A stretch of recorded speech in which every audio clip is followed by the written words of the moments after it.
How you doing, everyone? Good evening, good evening, good evening. We got over 200 people to start this show.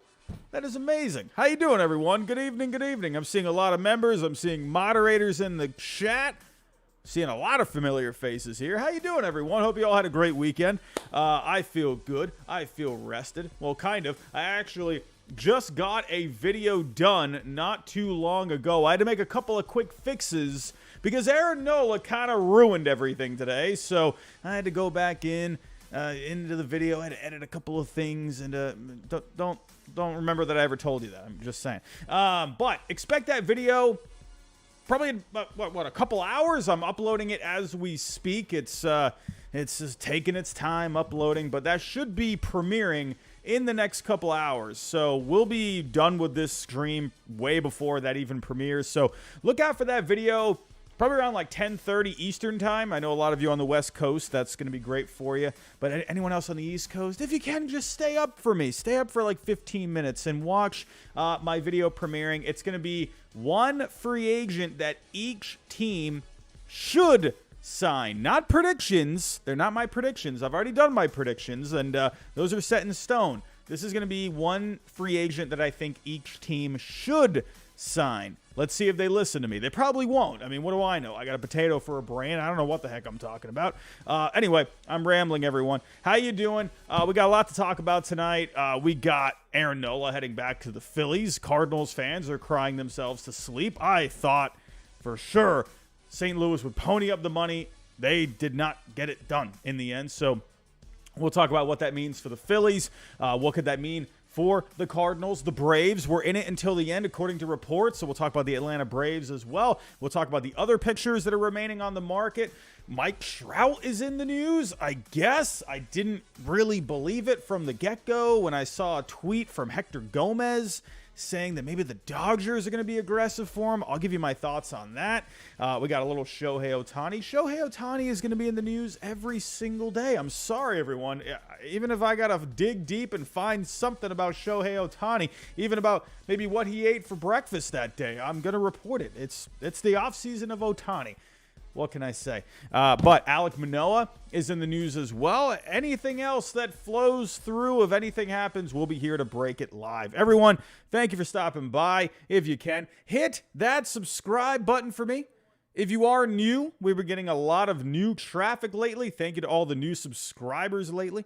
And hey, everyone, hit that like button for me. The like goal for tonight is 100. We're at 68 right now. If you can help us get to 100, I will love you forever. Hit the bell notification. That way you know I go live every single time. Share the show, share the channel. And tonight's show is brought to you by Underdog Fantasy. The promo code is HIDE. Link is in the description down below. If you use my code HIDE, you get a double on your first deposit. We had a bunch of football on today, everyone.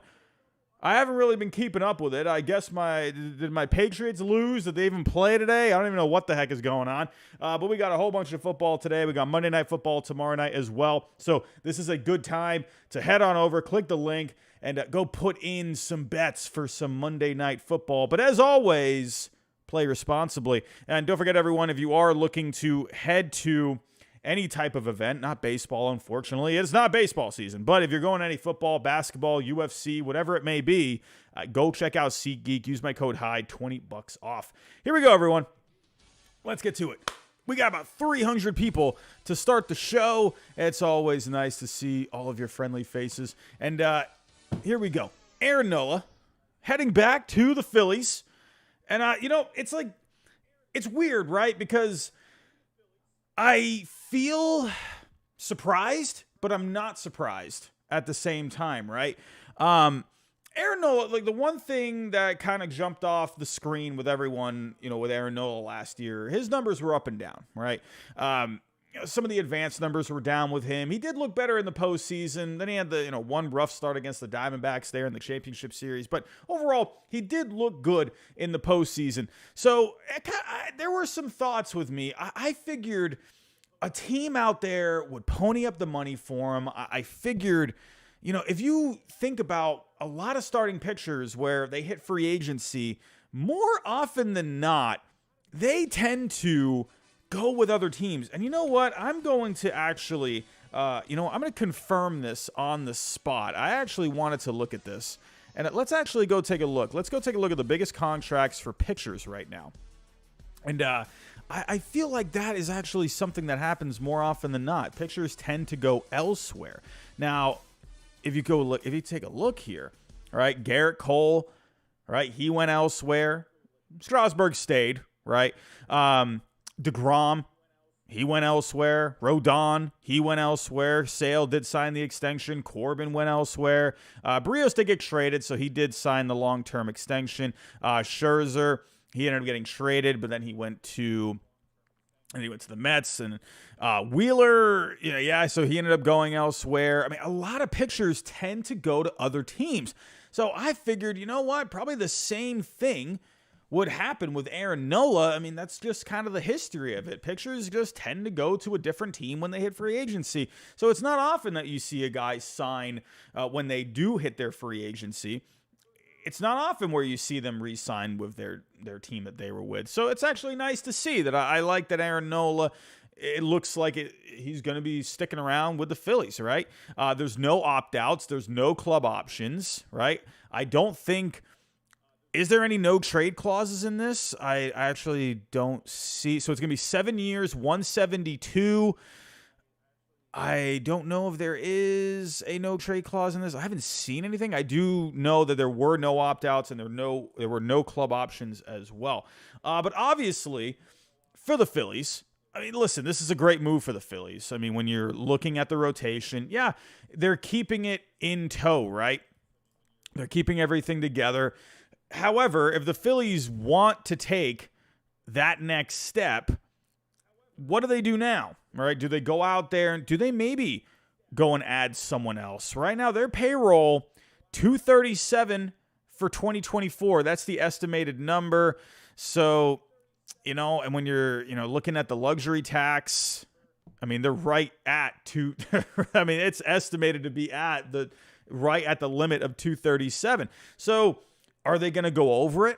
What are they going to do? One thing to keep in mind is Zach Wheeler is a free agent next year. So, Zach Wheeler, he's getting close to 34 years old. This guy's still really good. But do they maybe think, okay, we can add someone for this offseason, and then when we get to Wheeler, we'll talk about it then. I think that's possible. I think the Phillies could add someone because Wheeler is going into his walk year.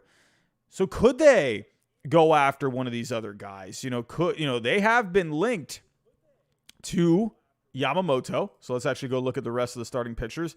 Yamamoto has come up for them. Could you maybe see them still go after someone like Sonny Gray, where his pitching coach back with the Reds, right? Or not with or I can't remember what he had, or was it a teammate? I can't remember exactly, but there was someone with the Phillies that was connected with the Sonny Gray. I think it was his old teammate. I can't remember the name. It's going blank on me. But could you go after Sonny Gray? Could you maybe go at Jordan Montgomery? As Blake Snell, the reports are they're a little lukewarm on him, so maybe not Blake Snell. Could you go get Eduardo Rodriguez? Right? Or maybe one of these lower tier guys. Could you maybe get Seth Lugo? Maybe Marcus Stroman? I would not count out the Phillies when it comes to adding someone. And again, the reason being is Wheeler is a free agent next year. I would imagine they would like to keep him, but he's kind of getting into that same situation as Sonny Gray, where Sonny Gray is 34 years old. Wheeler is going to be 34 years old next year as well.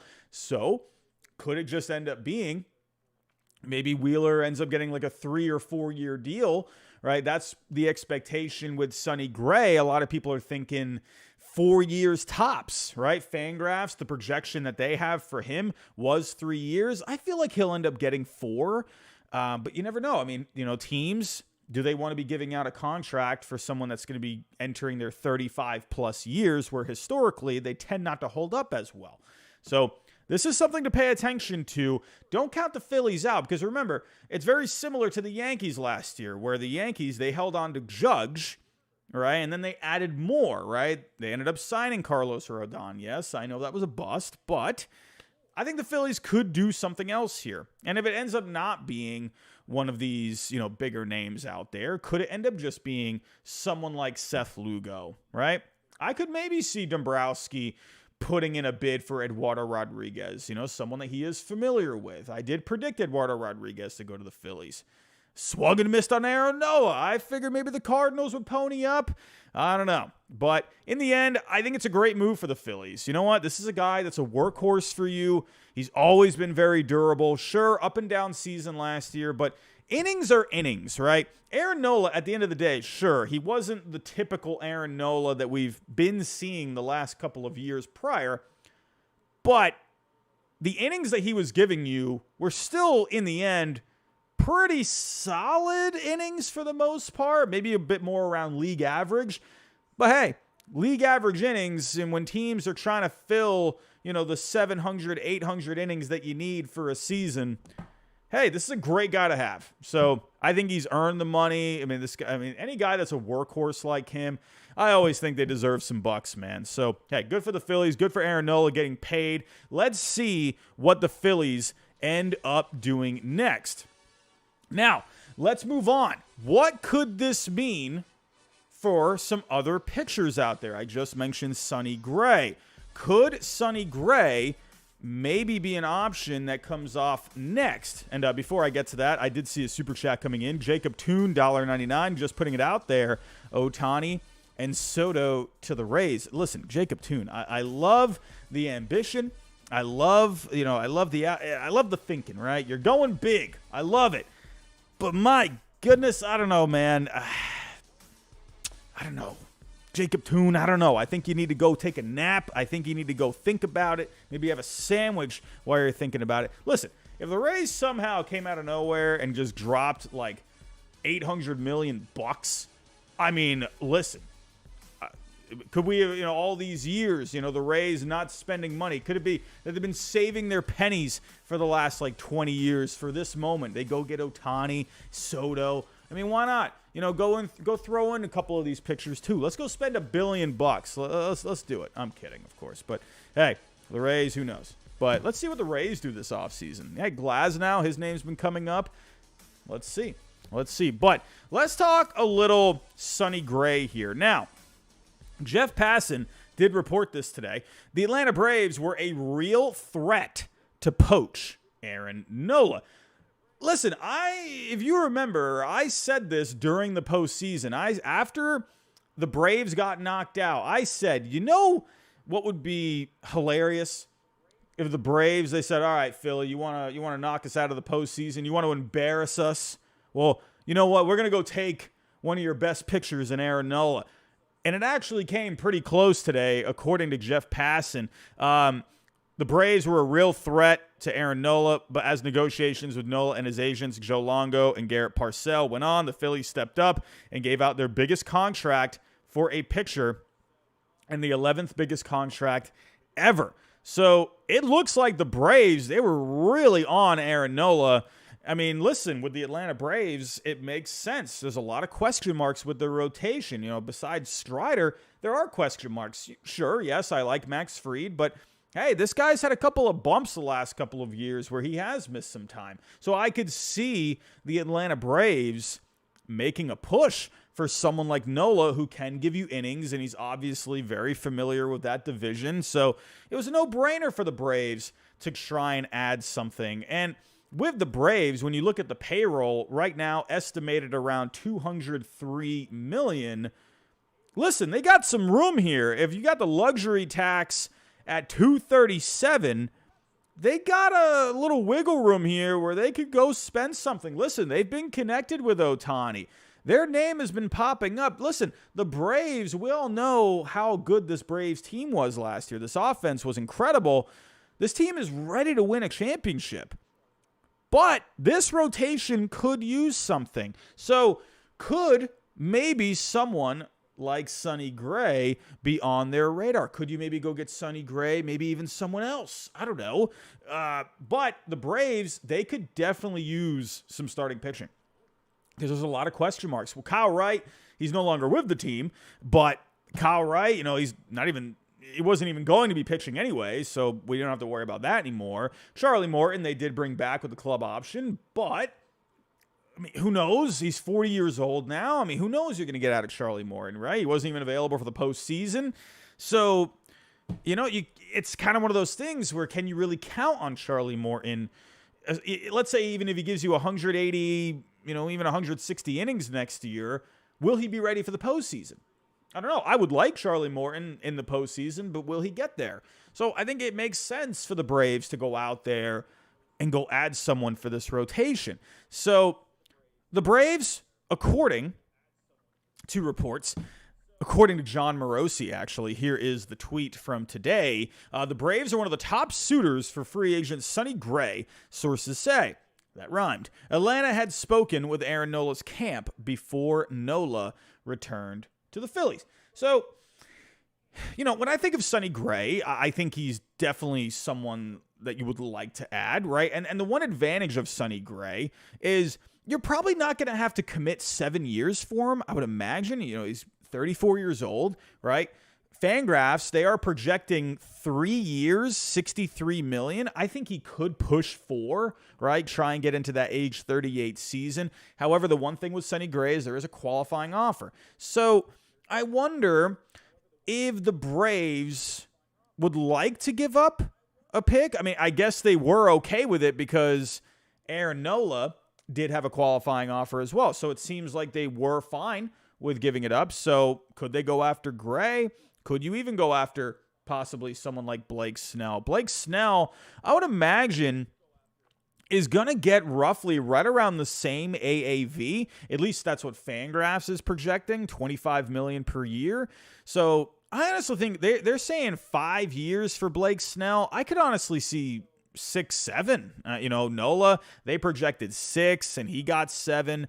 Could Snell end up maybe, getting 6 or 7? I definitely think that's possible. So I think Snell could end up getting a similar contract to Aaron Nola. The one thing Aaron Nola had going for him is he tends to be a bit more of a consistent guy, where Snell, when he goes on his runs, he's incredible, but he definitely can hit his downsides or his down times as well. So that's the one thing with Snell, but with the stuff that he has, the way he can strike guys out, this guy can give you 5 innings, right, of just awesome pitching. All right, he doesn't go as deeper into the games as you would like him to. He can at times, but Nola was that guy you could count on more to get into the 7th inning, right? And Nola, minus this past season, was more consistent, in my opinion, over the years, right? Where Snell, last year, Snell, he just went on just a crazy run. Anyway, I digress. Blake Snell, I think, could end up getting around a similar contract. So could you see the Braves go after him? I think that's possible. Eduardo Rodriguez does not have a qualifying offer tied to him. So could that be someone who probably will be a bit cheaper than one of these guys? But the one thing with the Braves is that they were at least in the conversation. Now, it depends what the offer was.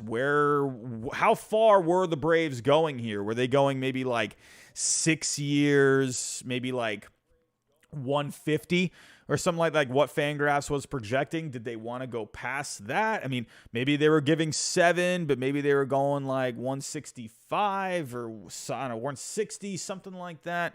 So I guess it depends what was the money looking like from the Braves. So either way, they were at least in the conversation until the end. So I think that could suggest that they could go get one of these guys. I predicted Jordan Montgomery for the Atlanta Braves. I think Jordan Montgomery would be a really nice fit for them, a guy that just won a World Series, gives them a lefty for that rotation alongside Max Fried. So hey, don't count out, someone like Montgomery as well. But Gray, I feel like Gray is a nice piece for that rotation, like a very nice piece, right? Strider is your number 1. Fried is definitely the number 2 guy. I feel like Sonny Gray is a perfect number 3 guy. Just when I kind of think of it based off of track records, right? Gray did have a very nice season this year, but this was definitely a career year for him. So I could see him just being that really good number 3 in that rotation. Or could they end up doing something with Ohtani, right? Like I said, you got the wiggle room, maybe not 40, 50 million, in wiggle room per year, but they were at least in the conversation with Ohtani. They've been connected with him.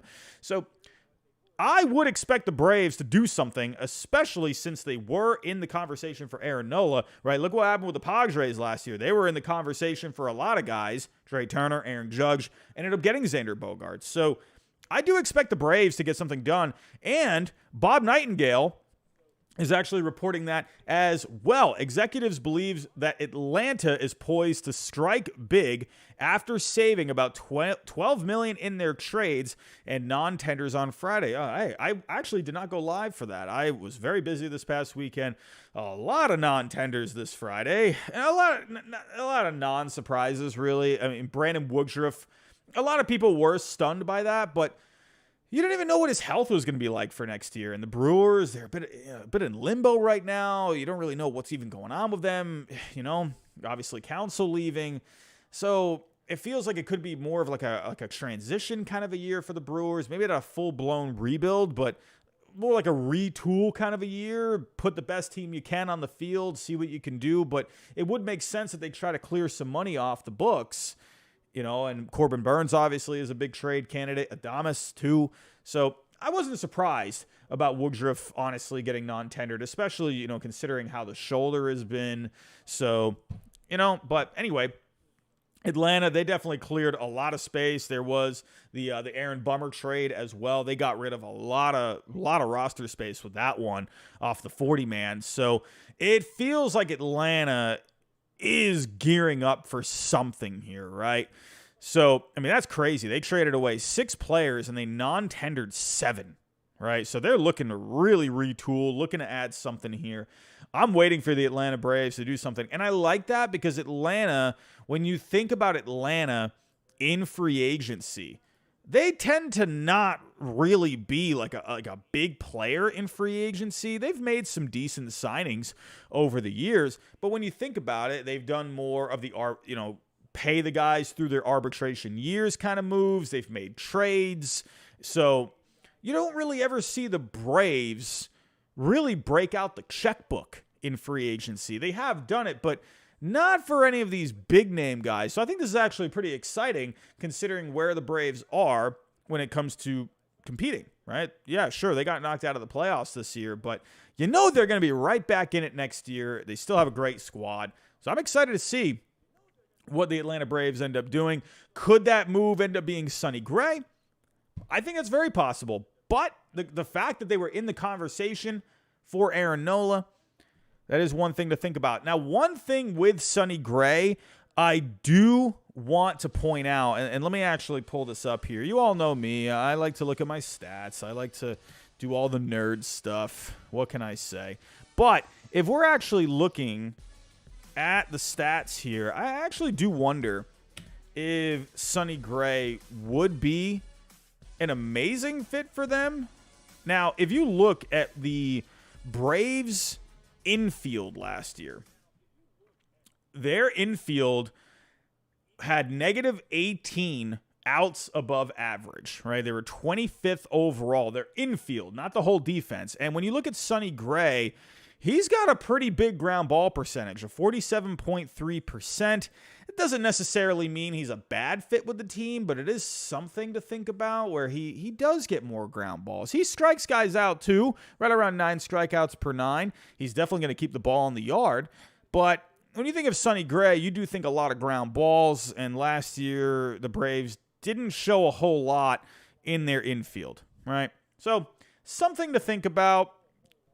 But I think at the end of the day, the Braves are definitely looking to make some kind of a move. So let's move on here. Let's get into some other news. We got some other pitchers on the market as well besides the free agents. And we got Dylan Cease possibly up for trade.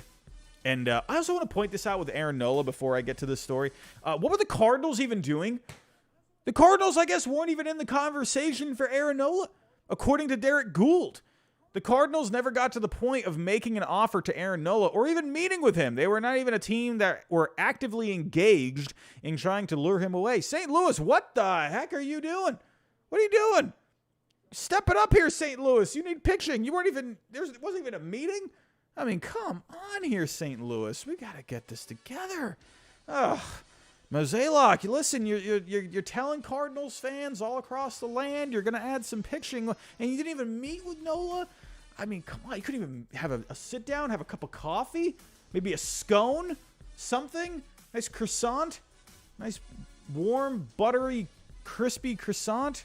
Well, those aren't crispy, they're more soft. You know what I mean? Flaky, is that the right word? I mean, come on, you couldn't have a meeting? My goodness.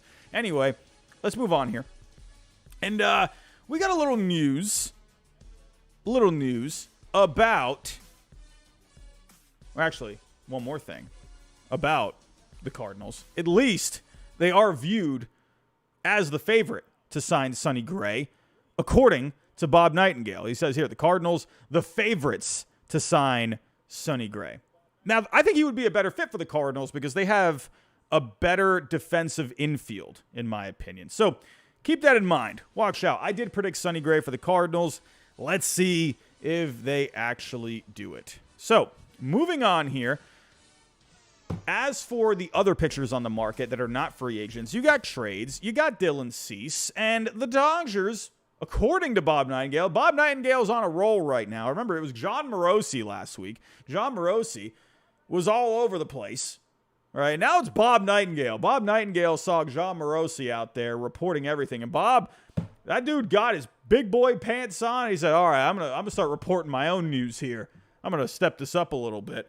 But he's been on it here. And he is reporting that the Dodgers and the White Sox have discussed the possibility of Dylan Cease. Remember, this was something going back to the trade deadline, right? Dylan Cease did pop up, and the Dodgers were a team, ended up getting Lance Lynn, right? But I remember when that was happening, right? I remember at the trade deadline, you were seeing Dylan Cease pop up, you're seeing the Dodgers pop up, and when it didn't happen, I thought, you know what? Here's the thing. Lance Lynn was a little easier to move at the deadline because it wasn't going to cost as much for Lance Lynn. Dylan Cease, on the other hand, is going to cost a lot, right? It's going to cost a package for him. And here's why, right? Well, first off, the Dodgers, this is not a reason why he's expensive. I'm just pointing this out. They absolutely need starting pitching, right? Walker Buehler's coming back. That's going to be a nice, that's going to be a breath of fresh air for the Dodgers rotation. Bobby Miller, good rookie season going into his second year. I mean, Clayton Kershaw, I don't even know what's going on with him. I mean, honestly, getting the operation done on his shoulder, could that end up being it for Clayton Kershaw? I would hope not. I would hope he can actually have a finish to his career. But after that, you got a lot of younger guys. You got Sheehan, Pepio, Dustin May. Like, what's even going to happen with him? Gonsolin got Tommy John. So they need starting pitching badly. So I can definitely understand the need for Dylan Cease. Now, if we go take a look at why Dylan Cease is going to cost you a pretty penny, let's look at the numbers with him. It's not just the numbers. Remember, when it comes to trade value, everyone, you got to listen to this, right? You got to listen to this. It's not just how good the player is. I see it all the time. People are saying like, oh, Mike Trout, that's going to cost a ton to get Mike Trout because it's Mike Trout. Well, hold the phone there. We'll talk about Mike Trout here in a little bit. But there's a lot more that goes into the trade value than just how good the player is, right? I mean, obviously, being a good player helps. But with Dylan Cease, he's not a free agent until 2026. And when you look at how much money he's making, $5.7 million is the AAV as of right now. I mean, he's going to be, he's in arbitration, so he's probably going to get a bit of a raise there.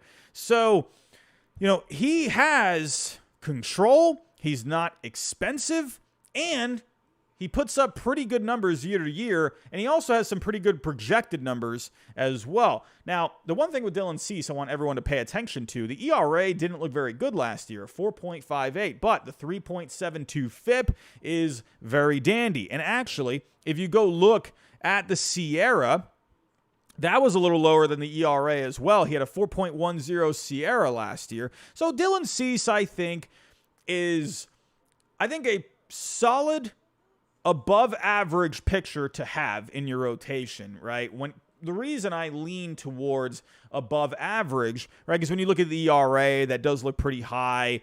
The Sierra of 4.10, that sounds when you kind of look at that all together, it sounds a little bit league average. But the one thing with Dylan Cease is he gets a lot of strikeouts. Sure, the strikeouts have been trending a little bit in the opposite direction, while the walks have been going up as well. The velocity was down a little bit last year. But I think the Dodgers could be a good fit because they tend to do well more often than not with pitchers, right? Getting more out of them, even just players in general, right? Look at Jason Hayward last year, getting a lot out of him.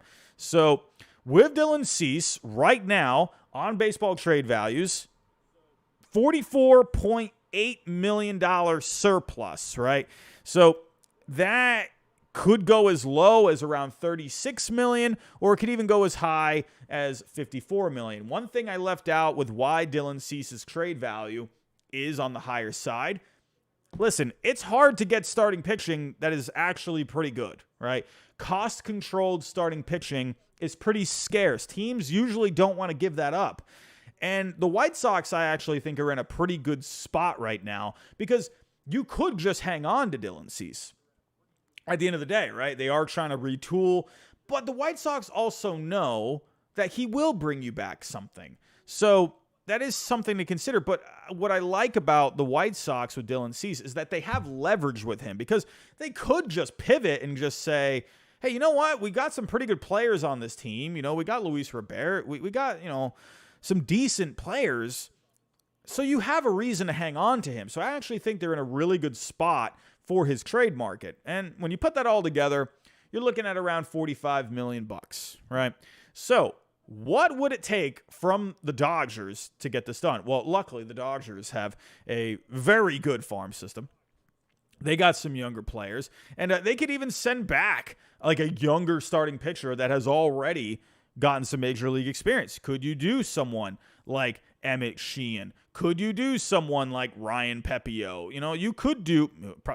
would they do both? I don't know about that. But even if they did both, I don't think they do both. I think they could do one. But, you guess you could, right? But they also have all of these other guys they could throw in. Andy Pages, this is a guy I think the White Sox would really like to have. Maybe the White Sox want to add another catcher into their system. Dalton Rushing, right? This is getting pretty high now. So let's take out, I don't know.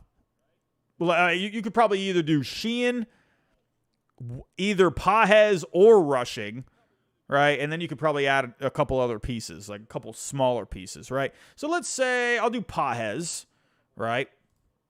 Let's do him, right? So let's do Sheehan, Pages. Let's take out Pepio. Let's do that. So with these two guys, you are right around that $40 million mark, right? Or maybe you could take out Sheehan, maybe put Pepio in instead, and that gives you a little bit more wiggle room when it comes to getting a bigger package of players, right? So but there's also one other player as well that supposedly the White Sox would like to have, and that is, where is he? Michael Busch, right? So his name has popped up as well. So if you, could you maybe do this package right here? That would be a slight overpay, right? Let's say you took out Pages, right? And then, you could throw in a couple other prospects. You can do Sheehan, you can do Michael Busch. I don't know. Maybe just throw in a couple more pieces. Let's see. Maybe a Maddox Bruns. Maybe River Ryan, right? And I think that, who knows if this ends up being the actual package? Probably not, honestly. But I think this is something pretty realistic. Sheehan, Bruns, Ryan, and then Michael Busch, right? I'm saying that I think this is a pretty realistic one. Listen, I see you guys. Aaron, Nando, 390. I see what you guys are saying. But you got to remember the old saying. If you want to get something good, or in Dylan Cease, something pretty good, and also considering the fact that it's hard to get cost-controlled starting pitching that has a proven track record, you have to give up something good to get something good. Come on. Yeah, you're going to have to give up some beef if you want to go get someone like Dylan Cease. So I'm just saying. Now, is this the exact package? Probably not. But I could see something along these lines, right? Maybe take out River Ryan. maybe take out Maddox Bruns. I do think you're going to have to give up some decent pitching to be able to get Dylan Cease. So here we go. Dylan Cease. Could he end up being a Dodger? Or could you end up seeing one of these other teams really step up for Dylan Cease? I don't think the Braves really have the prospects to get that done. The Cardinals, they're trying to really bring in some more pitching into that organization, but maybe they could possibly feel like, hey, we've definitely gotten some guys in. Maybe we could use a couple of those guys to maybe put together a package for Dylan Cease. I don't know, but let's see, right? But I definitely think the team that has the leg up on Cease is probably the Dodgers, right? Because they got the prospects to get a deal done. Anyway, let's move on here. Speaking of the Dodgers, my goodness, I don't even know what to think of this report. I mean, what do you even think of with this report? Mike Trout, a Dodger? Listen, everyone, I hate to break it to you, but listen, I mean, I've been wrong before, but I don't think this happens, right? Hector Gomez over the weekend, what was it, Friday night? He put out a tweet right before midnight, over 3 million views on this tweet. The Dodgers will be aggressive, looking to sign Shohei Ohtani and Mike Trout via trade. Now, everyone looked at the Shohei Ohtani part. I'm like, all right. Yeah, sounds about right? They've been connected with him for a while. But then he threw in the Mike Trout part. And they are willing to give up their best prospects in exchange for landing Trout. Listen, everyone. I can already see it now. You know why? Because I see the people on Twitter, right? This is where they like to poke fun at baseball trade values, right? I don't think it's the most perfect source out there. I don't think it's the best all the time, but I think it's rather solid, right, in putting together, at least getting close to realistic trades. And you have to understand with Mike Trout, he is going to have a pretty large negative value. That's not saying that he's a bad player. Let me pull up the stats here with Mike Trout. All right, we all know how good Trout is. We all know this. There's no arguing that, right? Here's the thing with Trout that you have to remember. And again, you have to remember this when it comes to trades. It's not just the player. It's how much money they make, how many years are left on their deal. I think one thing that I forgot to mention earlier, and this ties into Mike Trout, is the injury record, right? The injury history. How recent has a lot of these injuries been happening, right? With Mike Trout, this guy has not been able to stay on the field a lot. If you go back, 2020, he played 53 out of the 60 games. But after that, he played 36 in 21, he played 119 in 22, and he played 82 last year. He has not been able to stay on the field. And listen, when you're making as much money as him, and you're not going to be a free agent or your contract's not up until 2030, 7 more years. Listen, that's going to dent your trade value a lot because he can't play ever, really. He's making a ton of money. When he does play, he's amazing. We all know what he can do. He's going to go down as one of the greatest players to ever play. But he's not getting any younger. He can't stay on the field. He's getting a ton of money. You have to factor those things in to trade value. You have to look at the baseball economics. So, do you know how many times, I've seen, people on Twitter, they'll throw together a trade where, you can trade some reliever or something for Mike Trout, and it ends up being around the same value. Do you know how many times I've seen people do that?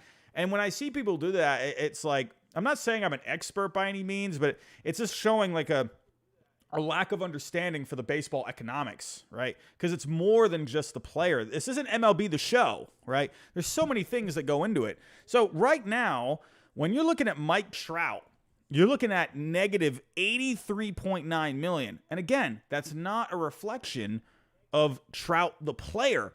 That's a reflection of Trout's trade value, right? We all know he's not a negative 83.9 player. That reflects everything, the contract, the injuries, right? His age, right? So just keep that in mind, right? I still know people watching this are still going to disagree with me, and that's okay. But I put together something here.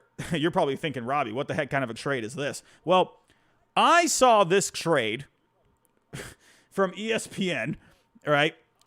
The Phillies get Mike Trout. Who made this? This was Dave Schoenfeld of ESPN. You need a subscription to get it, but luckily Halo Hangout, the very nice people of Halo Hangout, they got the subscription to see what the trade would be, and they posted it here. The Angels get Nick Castellanos, who has been on the rumor mill a little bit, along with Justin Crawford, Griff McGarry, and $15 million in cash, which just sounds so backwards to me because I understand Castellanos, he does not have a great contract as well, but that's just like wild to me. And it's like, I think it's not fully understanding the whole picture with Trout. Trout, the player, is going to be a Hall of Famer, no doubt. But when you're looking at everything right now, and honestly, if Trout ends up playing a full season next year and he's healthy and he's doing well, that negative value, remember, these can change, right? They update. Right now, at this moment, as my potato self sits at this desk, that is around his value right now. But if he ends up playing a whole season next year, ends up doing great, well, yeah, that's going to go right back up, right? So this is just right now, so keep that in mind. Now, this trade is terrible. This is not a good trade, right? When you're looking at it from the baseball economic point of view, right? Castellanos, that's a bad contract too, but it's the thing with Castellanos is he's not making nearly as much as Trout, so he's going to have a lower negative value. And then, you throw in a couple prospects, cash, right? It's not good. Like, it's the Phillies, honestly, unless they really don't care about taking on his contract, but I don't know about that. I don't think the Phillies would want to take on his whole contract and give cash to the Angels. That doesn't make sense. So let's kind of fix up this trade a little bit. So let's go back to the Phillies, right? So let's take a look here. So the Angels were sending over $15 million, right? So let's take that out, and we're getting a little closer here. I mean, honestly, like, let's say I don't think you're going to swap Trout and Castellanos. That just sounds just ridiculous. But let's say the Angels paid some of the contract. So if the Phillies ended up getting some money, I don't know, let's just say 60, right? Well, then maybe you can get in the conversation there, right?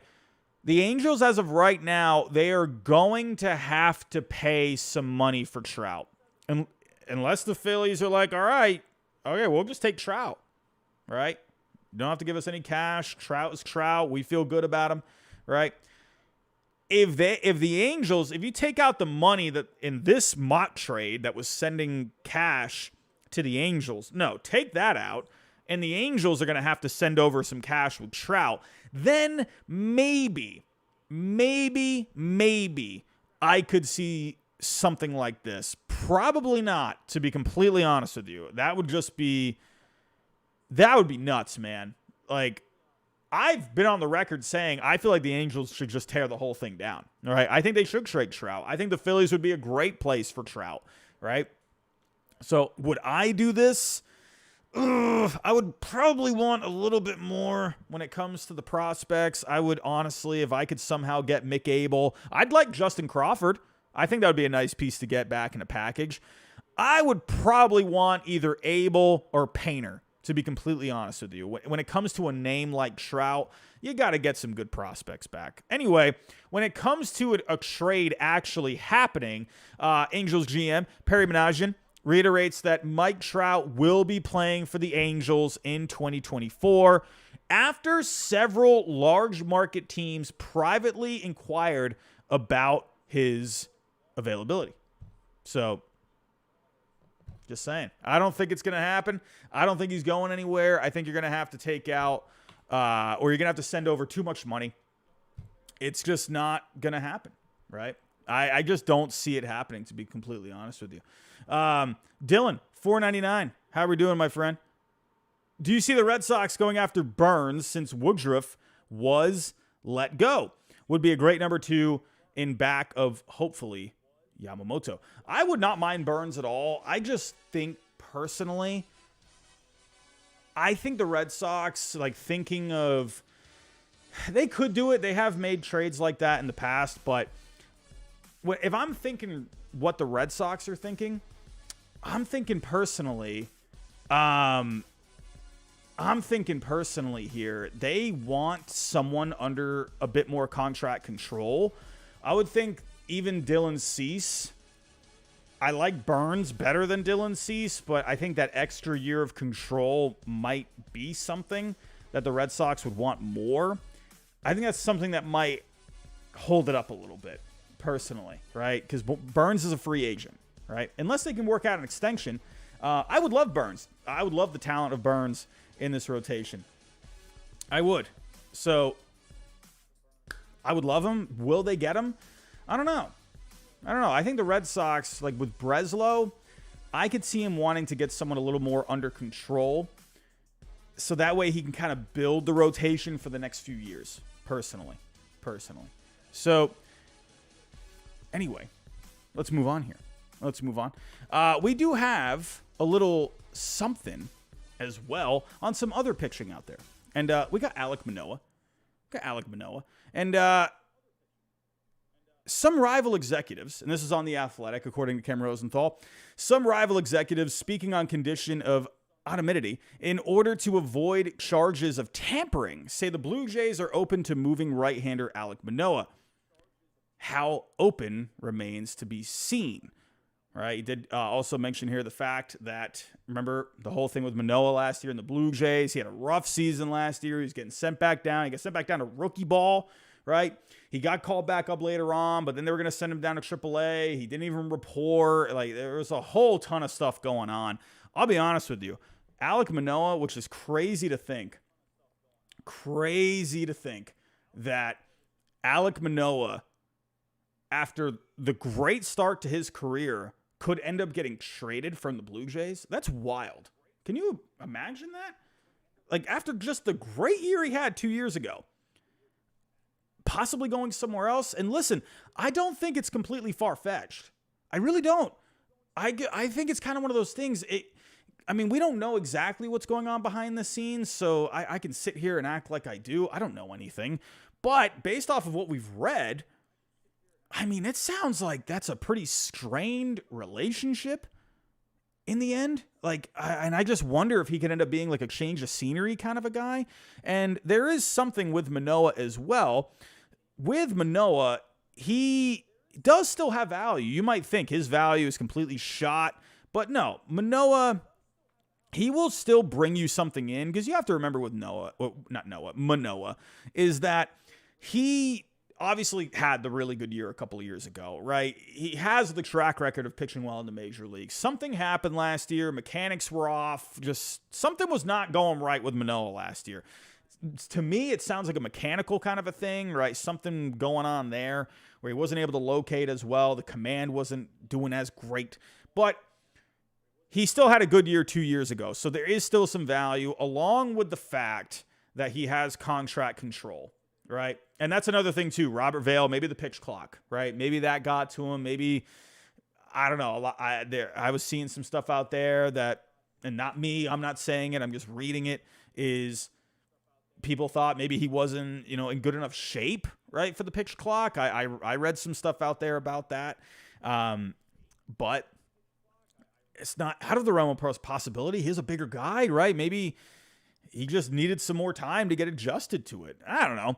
But with Manoah, there is still some value. You're looking at around 14, 15 million as of right now. And hey, the Blue Jays, they could get something back, right? That's a decent enough value to where if you feel like there is no turning back, like you have to get rid of the guy, That's not a bad value to have, to be honest with you. You can get something out of that, right? Maybe get a prospect, maybe a piece that can help you now.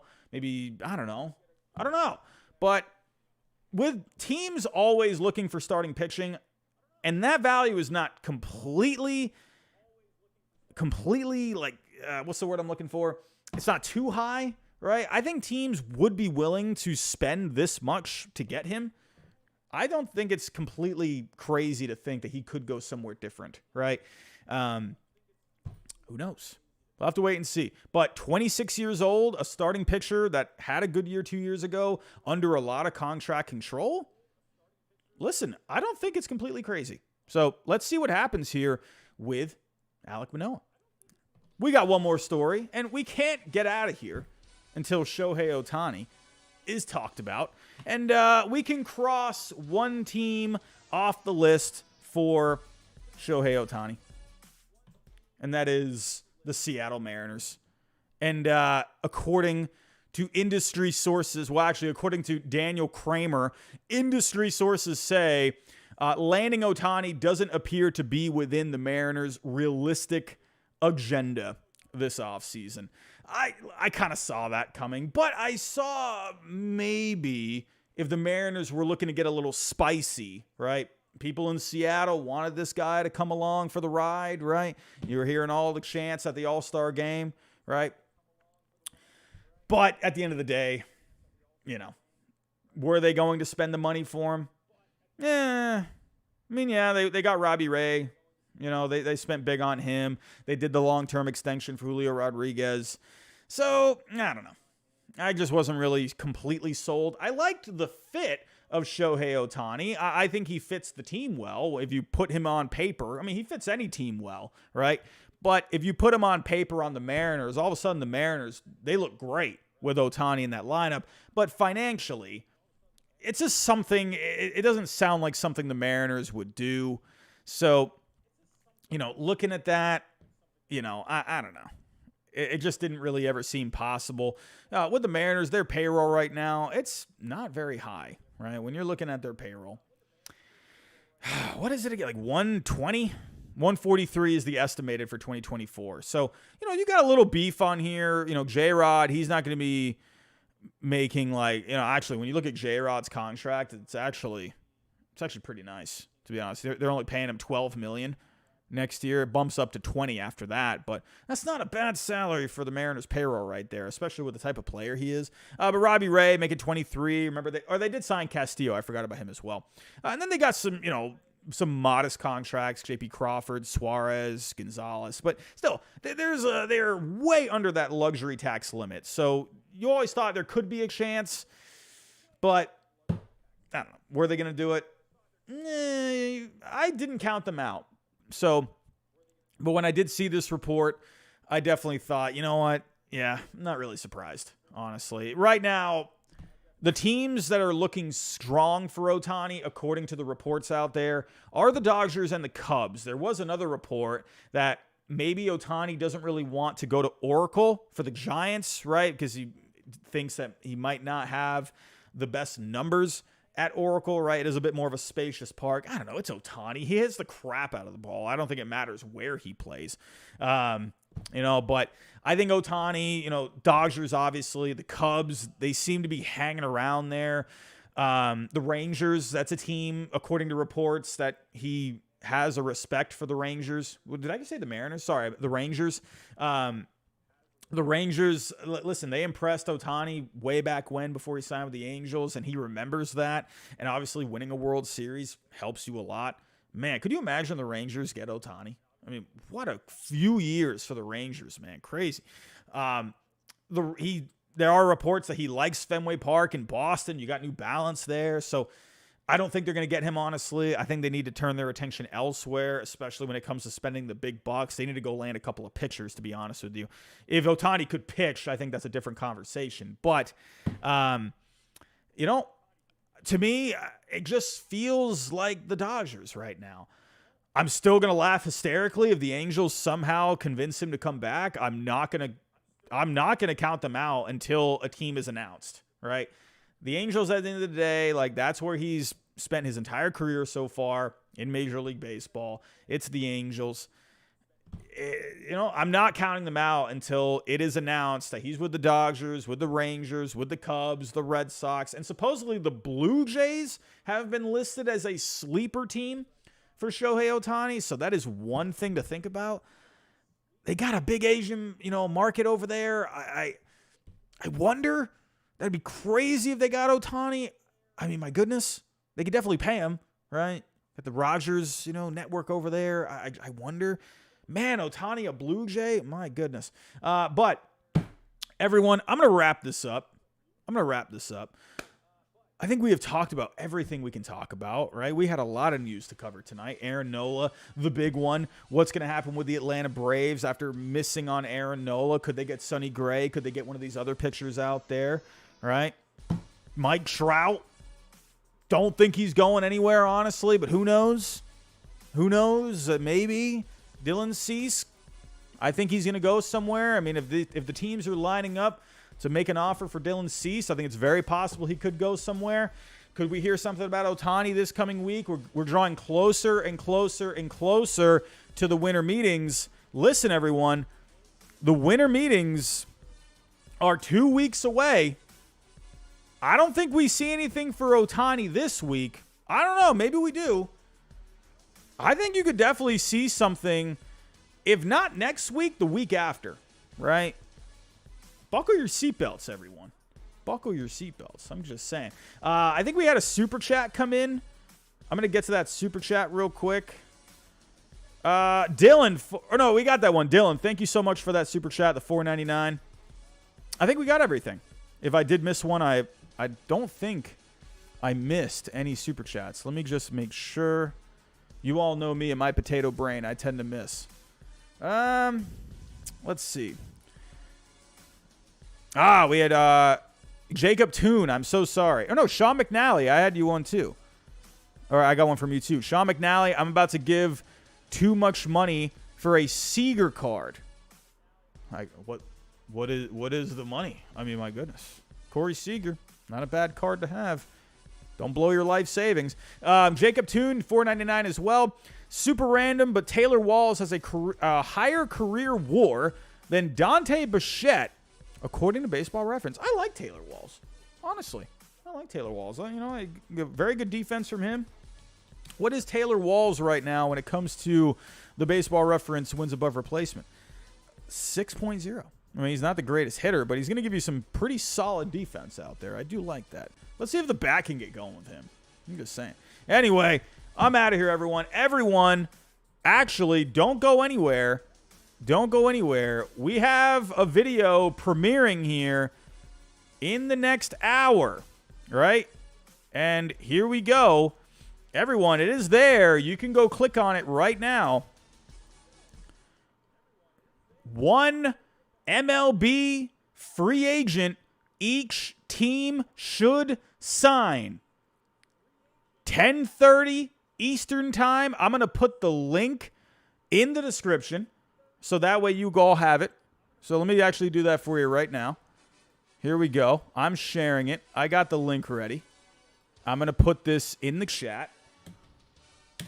The link is in the chat. Okay. So video premieres at 10:30. They're not predictions. They're just players that I think should be signed by each team. And I can only use each player one time. That is a rule. Okay, I'm just making you all aware of that. So, hey, go check out that video. Go help push it out into the algorithm. And speaking of the algorithm, if you can, hit that like button for us, everyone, on the way out. The goal tonight was 100. Did we get to 100? We got to 147. Not bad if you ask me. Can you help us get to 200 on the way out? I will love you forever. And everyone, don't forget about our sponsor, Underdog Fantasy. The promo code is HYDE. Double on your first deposit up to $100. That's in the description down below. We got Monday Night Football coming up. We had some football tonight. We got basketball season, obviously. So that is kind of your daily fantasy that you can play as of right now. Go check it out, everyone. Go check it out. And everyone, I'm out of here. Thank you so much for joining tonight for another show. And Wardy, thank you for putting Yamamoto in a Boston check. No, stay out of this, Wardy. We're not doing this right now. Let me sleep happy, Wardy, thinking that Yamamoto is going to be a sock. All right, don't you do this to me. Let me have my moment, okay? God, you're right though. I hope that ages well, man. Oh God, kill me. I'm out of here, everyone. Have a great night, and I'll talk to you next time.